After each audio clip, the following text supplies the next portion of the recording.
I am Weston. I love talking about the Rangers, and I'm here to talk about Game 42 of the regular season, where the Rangers win 7-3 over the Arizona Coyotes. I'm fine. I'm good. I'm fine. I'm good. I'm good. Let's talk about the game.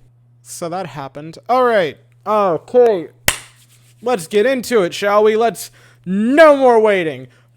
Going into the game, Capo Caco is out with an upper body injury. That's not very good. So we enter the game, right? And you're thinking, okay, yesterday you got completely dunked on by the Carolina Hurricanes. That was pretty bad. But don't worry, Rangers. You have an easy one tonight. You're playing the Arizona Coyotes. And then, bam! 2.5 minutes in, the Coyotes score, and you're like, that wasn't supposed to happen. Coyotes have it in the Rangers zone. They're controlling it. That would be a theme for the first, 30 minutes of the game plus.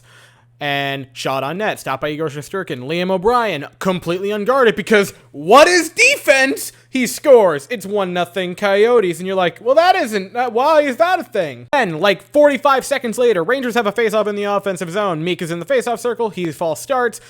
He's out of it. Kreider comes in. Kreider wins the face-off. Mika grabs it, hands it to Jacob Trouba at the blue line. He takes a shot on net. It goes in, and the Rangers tie it. It's one apiece at 3:15. You're like, all right, that's what was supposed to happen. Yeah, we're gonna wake up now. We're good. Wait, what? It's again 4 minutes later, because Rangers, what is defense? We don't play it. Coyotes have the puck in our zone. They're passing it around. They take it behind the net.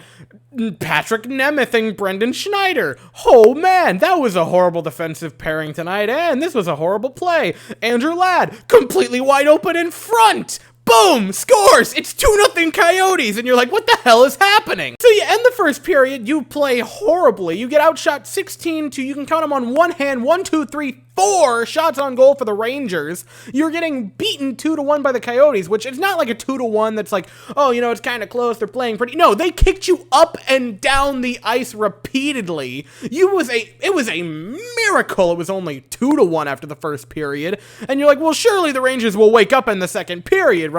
And it was that one meme of well, yes, but actually no. Because in the second period, 7 minutes into it, turnover by the Rangers in the offensive zone. Uh-oh, what's defense? Boyd, Schmaltz, Keller, boom, it's 3-1 Coyotes.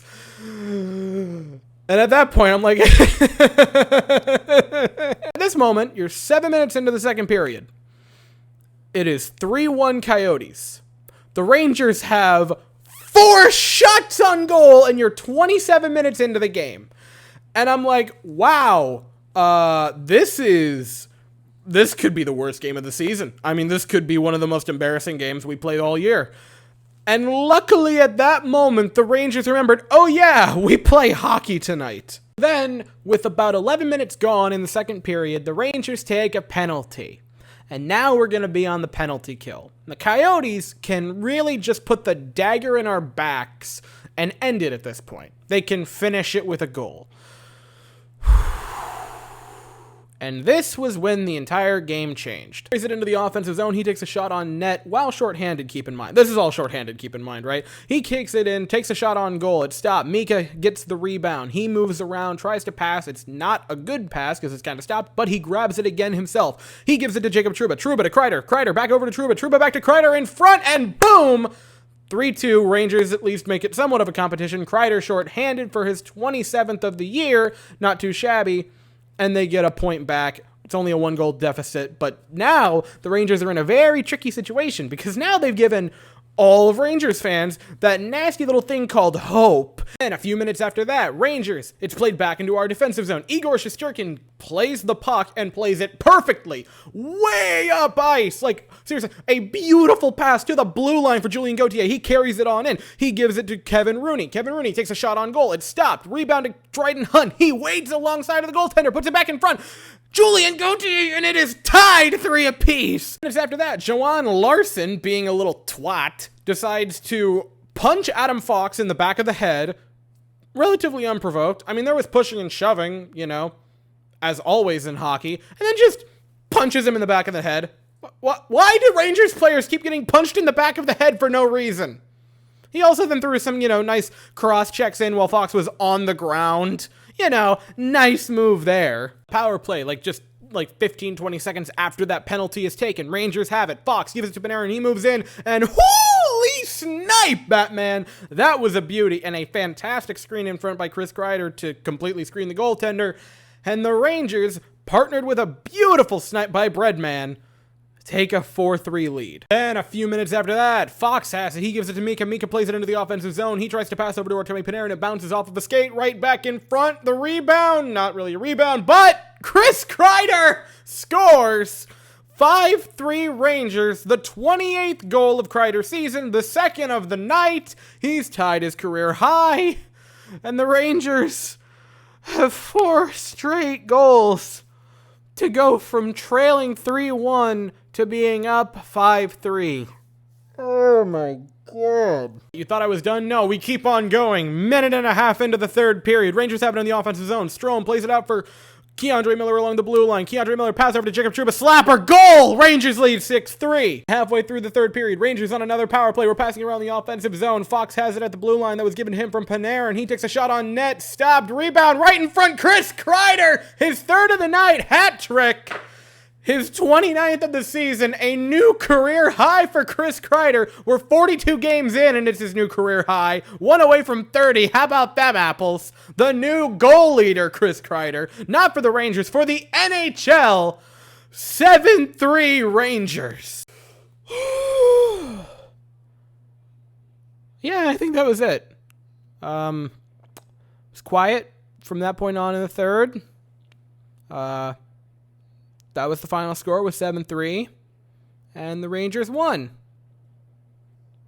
What the hell did we just watch? You guys remember like 4 or 5 days ago when we played the Toronto Maple Leafs and we fell down 3-1, but then came back to win 6-3, and I, patted us all on the back and said, hey, great job, guys. That's some resilience. Yeah, so kind of the opposite, actually, for this game. We won, and I'm happy you won. That's neat. That's Nino Spaghetto. I'm still very upset that you fell down 3-1 and looked that bad for that long against the Coyotes. They're the Coyotes, guys. Like, the Coyotes. And through the first 30 minutes, you're thinking of all the excuses for the Rangers that they're going to loft at them of like, oh, well, they really underlooked their opponent for this game. And the big one that you're thinking of is, guys, they're tired. It was a back-to-back yesterday with travel. They had to come into New York. They probably had no sleep last night. They're dog-tired. They're tired. They're tired. They're sleep-deprived. And I thought about that, and maybe it's because when you're angry, reasonable excuses just, can kind of saw it off. I thought about that, and I'm like, you know what? No, that would be a valid excuse if these were vice versa. Like, if last night you absolutely kicked the Arizona Coyotes up and down the ice and then came home and got, we're getting destroyed like this to the Hurricane, that's valid. That's a perfectly good excuse. But, no, it was the opposite. You had your backup goalie last night go. You come home to play one of the worst teams in the league, debatably the worst team in the league, and you were getting crushed. I don't care that I don't care about tiredness. I don't care about the travel. I don't care. You're a playoff contender. You are a Stanley Cup contending team. That's what we want to call ourselves right now, right? There's no reason. I don't care. You should not be looking that bad for that long against a team like this. Now, my opinion kind of shifted because, after that shorthanded goal halfway through the second period, we completely dominated. We kicked them up and down the ice, and we ran their show, but we were kind of supposed to run their show from the beginning. It just started 30 minutes late. And I say I want to throw the excuse of them being tired out the window, because I do. That's not an excuse to lose, but you won, so I can say, hey, clearly we were tired. Shesterkin did not look sharp for a while there. He just didn't. He was very clearly tired, and, you kind of get it. They laid out the time scheduling. It's very reasonable to think these guys probably got 4, maybe 5 hours sleep last night, which, you kind of feel for them if they're tired, but still, this was a very bad team in the Coyotes, and the 7-3 victory is, what you should have done, but it should have come differently, if that makes any sense. But because you still won and did end up kind of running their show, I'm not going to get too upset with you. I know Kreider is obviously the big story tonight. Hat trick, 4.9 for Chris Kreider. Awesome game by him. But man, Jacob Trouba, massive part of tonight's game. the first goal. If he doesn't score that, like, immediately after there, and instead of being, down 3-1, it's 3-0, and we never had that bit of momentum swing to at least ford them off for a little bit of time where we seemed competent in the first period, who knows if it's only 3-0 by the time we get on that penalty kill and score the shorthanded goal. Who knows if that ever happens or if they just start running up the score at that point. So Trouba, massive night, massively important to tonight's win. He had 2 goals tonight. He had an assist, and the primary assist on the Kreider goal, and a beautiful primary assist on that Kreider goal to set him up to, start to shorten it to a 1-goal lead. Kreider, obviously, absolutely redonkulous night. Hat trick, beautiful. Chris Kreider, man, he is having himself a year. This is just, he is going to hit 30 probably before game 45. Like, through the first few games, it was like, man, this is a really hot start for Kreider. And it's no longer a hot start.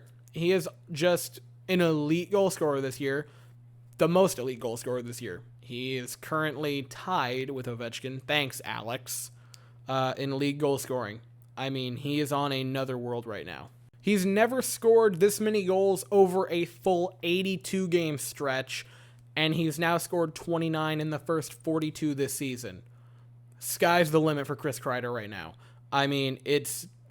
We were getting excited when it was like, man, he's on pace for like 50 goals.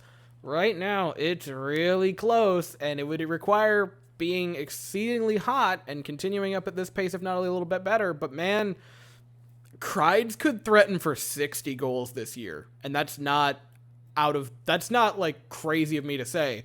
That's not me saying like, oh, well, if you look at the last 5 games, no, like he's scored 29 in 42 games. 60, yeah, it'd be a little ahead of pace, but it's in the realm of possibility.